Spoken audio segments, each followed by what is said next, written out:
Alright guys, today I'm back and we're doing another Tales of the Deadwax, and I am covering Ian Sefchick of Capital Mastering.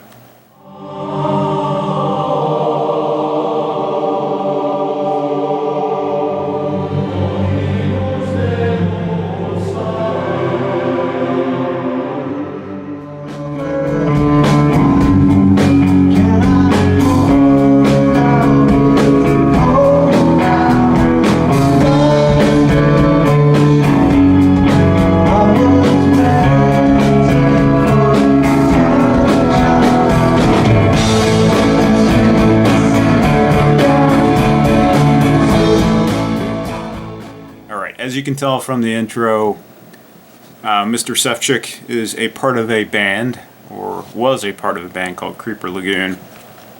And just like his mentor Ron McMaster, having that musician background really helps when you're cutting lacquers. I have to say that I do appreciate Ian's work.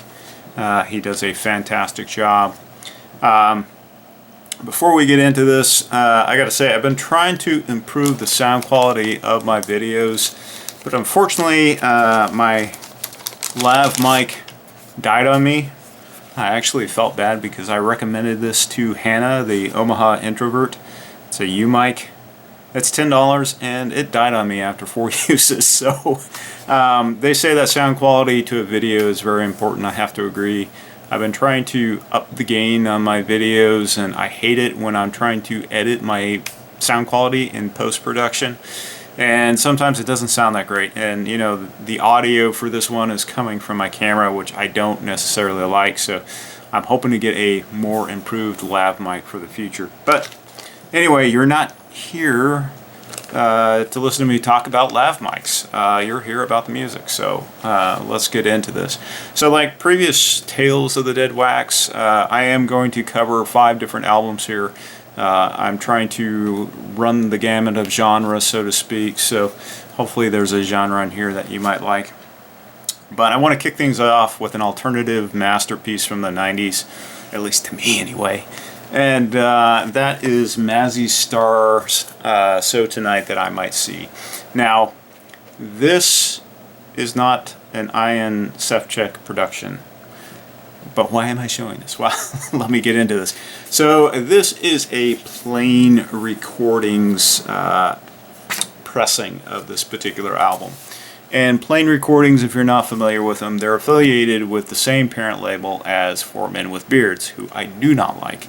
And Plain Recordings has been trying to take advantage of those 90s albums that have never seen print or have been out of print on vinyl for the longest time. Now, to give them some props, they did use the nice Stoughton cardboard, thick cardboard jacket. But, you know, the quality really ends there. This one was done by Rainbow, which is a pressing plant out of California. I do not like Rainbow. I think they're just marginally above United. You can tell with the S and a 5-digit number in the Deadwax, like I'm showing you here. In addition, there is a lacquer cutter in there that has been a mystery for me for the longest time. So I've seen this guy's work for the past 3 years. I get about 20 of his cuts in a given year, and I have no idea who this is. Maybe one of you guys can help me out with this, because yeah, I have probably about 60 records by this guy. So do you know who this person is, who is cutting this record? I'd really like to know. Now, Ian actually did this record last year, and sorry for the glare there.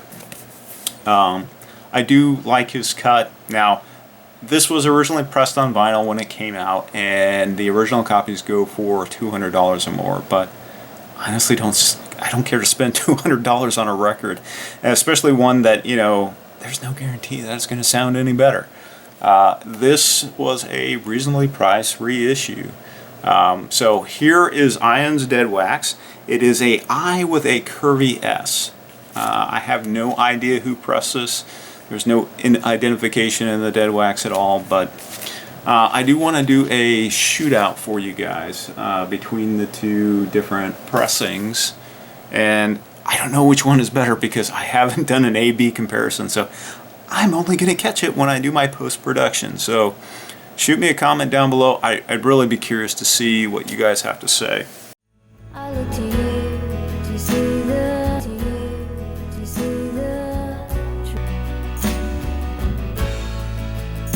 You live your life, you go where shadow.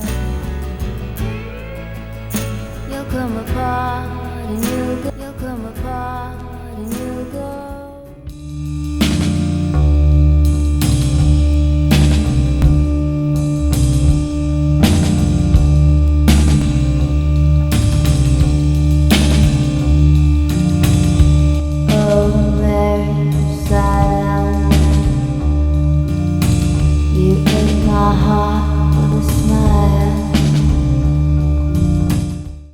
Okay, the next record I grabbed is another alternative indie masterpiece from the 80s. And this band was really big in the 80s. I mean, reasonably big for what they were. This was the album that really put the guys on the map, and this is Tim by The Replacements. Now, this record became a hit with the song Bastards of the Young, and it had such a unique, impressionable video. This one was done by Ian. Ian has been doing all the reissues for the Replacements catalog. Now here is an I in the Deadwax and the Curvy S. Now, as I mentioned before, a lot of the Universal Music Group, which includes Sire Records, it includes Capitol, it includes Blue Note, Island Records, there's just so many under UMG, Universal Music Group, that many of them were being pressed at United. Now, it's not to say that all of them are pressed at United. I got lucky with this one. This one happens to be done at Record Industry, which is a pressing plant in the Netherlands. Now, their Deadwax looks like this. I did a whole Tales of the Deadwax on these guys if you're curious. I also did Rainbow and United if you're curious about those guys too. But yeah, this one was reasonably well done, and if you're not familiar with the Replacements, here you go.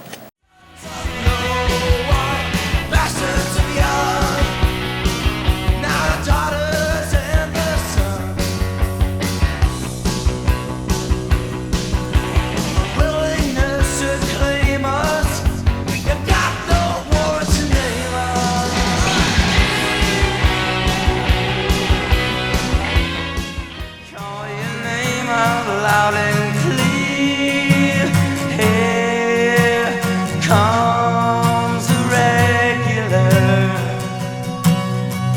Call out your name. Here comes. Okay guys, let's talk some reggae. I mean, everybody has to have like one reggae album, and if they have a reggae album, who's it by?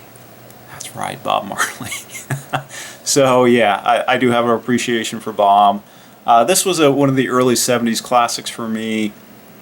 Ian again has been doing a lot of the Bob Marley reissues, and I love Catch a Fire. I love the song Stir It Up. Here is another one that was done at Record Industry. So again, I've had some good luck with, you know, getting some reasonable pressings from the United Music Group. So if you're not familiar with this particular Marley album, here you go.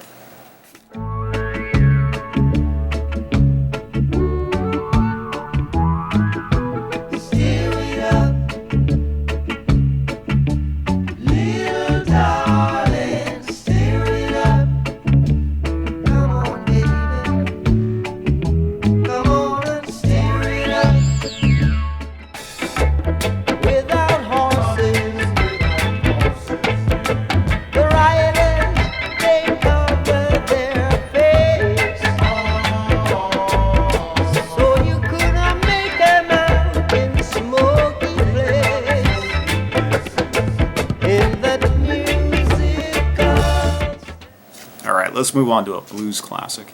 This is one of my favorite blues albums from the 60s. This is Albert King's Born Under a Bad Sign on Stax record. Because it was done on Stax, I mean, it has a nice soulful approach to it. I've bid on originals of this guy many times and I've lost every single time. I like this reissue. I enjoy it. I highly recommend it. This reissue is reasonably priced, so I'm going to play you a clip. Again, done by Ian. Here's the Deadwax. And let me know what you think if you're into the blues. Do you think this is a classic? I sure do. Born on a bad sign. Been down since I began to crawl. If it wasn't for bad luck, you know I wouldn't have no luck at all.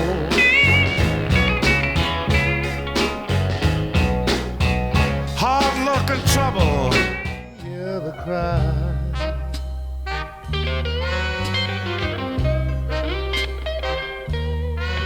You know my love will follow you as the years go passing by.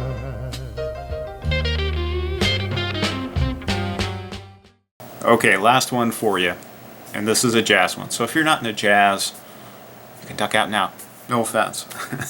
Not everyone is into jazz. But in this one, I do want to answer the question that I've gotten many times. What do I think about the 75th anniversary Blue Notes? And here's kind of my observation of owning probably 24 or more of these guys. So there are some obscure Blue Notes, and then there's the War Horses. So the War Horses are the ones that are really touched quite a bit by audiophile companies, by Japanese reissuers, and I would say, again, this is my observation, if it got a re-release, say in the past 10 years by, say, Classic Records, Music Matters, or Analog Productions, then that, for the 75th anniversary, they've been using digital copies. Again, this is all speculation on my part, but this is just my feeling because, you know, all the intel that I have to date was that the ones that are done by Ian are coming from digital sources. So Capitol Records or Blue Note underneath UMG, there's been this huge push to digitize the entire Blue Note catalog. So they're taking the master tapes, they're doing 32-bit, 192 or higher kilohertz digital masters from those analog tapes. Now, if it is a more obscure title that hasn't been touched in the past decade or so, they've been taking the tapes, passing them to Bernie Grunman or Chris Bellman, and having them do digital masters. But at the same time, they're having lacquers cut from the analog tapes, which is just fantastic. Now, the whole impetus behind the 75th anniversary campaign was to make them more accessible to the masses. And I do appreciate Don Was for doing that, because not every kid on the street can afford a $50 45 RPM reissue. I mean, someone that is trying to put dip their toe into the jazz realm, they don't want to spend $50. They want to spend $17, $16. And really, that's what the 75th anniversary campaign is shooting for, is those people that really want to get into jazz but can't afford a premium reissue. So I think that's a good thing. But here's one that was done by Chris Bellman and Bernie Grunman, Dexter Gordon's One Flight Up.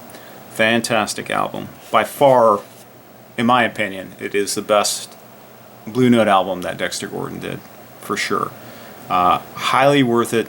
You know, I got this thing for $17. I've bid on originals many times, and they go for more money than I'm willing to pay for. Someday I'd love to own an original, but no, this will tide me over for now. So this one was one that's not frequently touched. I don't know why. But it was done by Chris Bellman and Bernie Grunman. You'll see the CB/BG here in the Deadwax. It was actually plated at RTI. Now, I don't think it was pressed there. Now, the reason why I'm saying that is because I'm seeing some non-fill in the vinyl surface. Now, RTI, like all plants are going to have some defects that come across from time to time. But RTI, I have never seen non-fill. and I have a ton of RTI pressings. It's not to say that the problem probably that it doesn't exist. It might, but my experience is I've never seen non-fill in an RTI record. So this is what the RTI Deadwax looks like, just in case you're curious. But I suspect it was done by United, and that's just speculation on my part, just to make it clear. But this is a fantastic album. Let me play you a small cut from this one.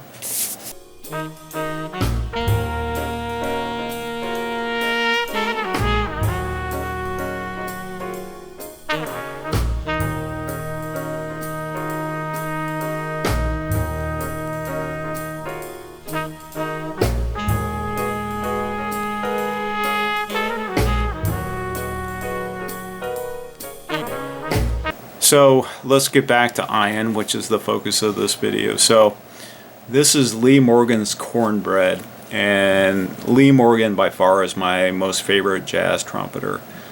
Cornbread was one of those ones, I think it was reissued by one of those Japanese companies putting out SHM CDs several years back.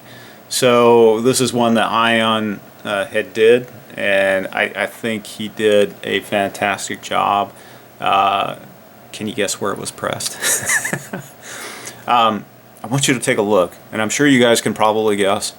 And if you're not clear, I'll put a little subliminal, like I'll take a frame and I'll put a little subliminal message in there for you.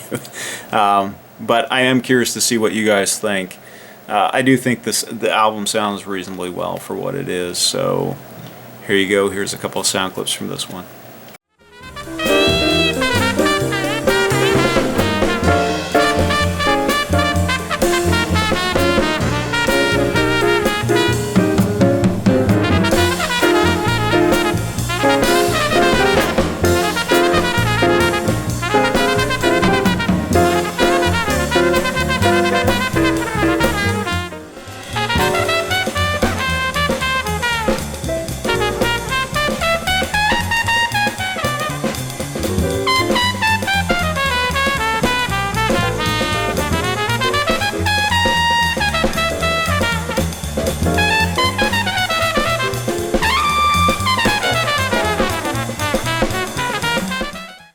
So that was Ian Sefchick.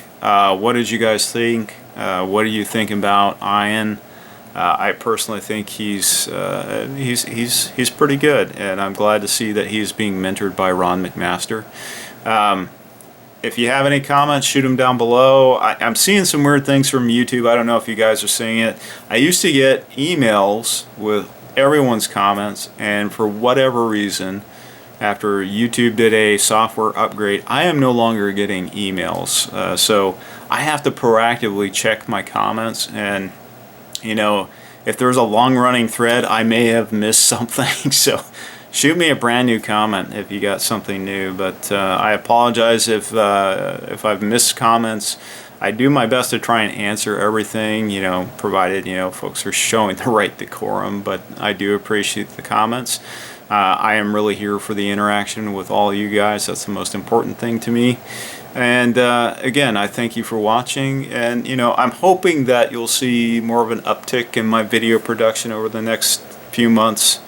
Fingers crossed. I've had life get in the way the past couple of months, so apologize that I haven't been putting out videos frequently, but hopefully I can get a few more out this year. So again, thank you for watching, and I'll catch you next time.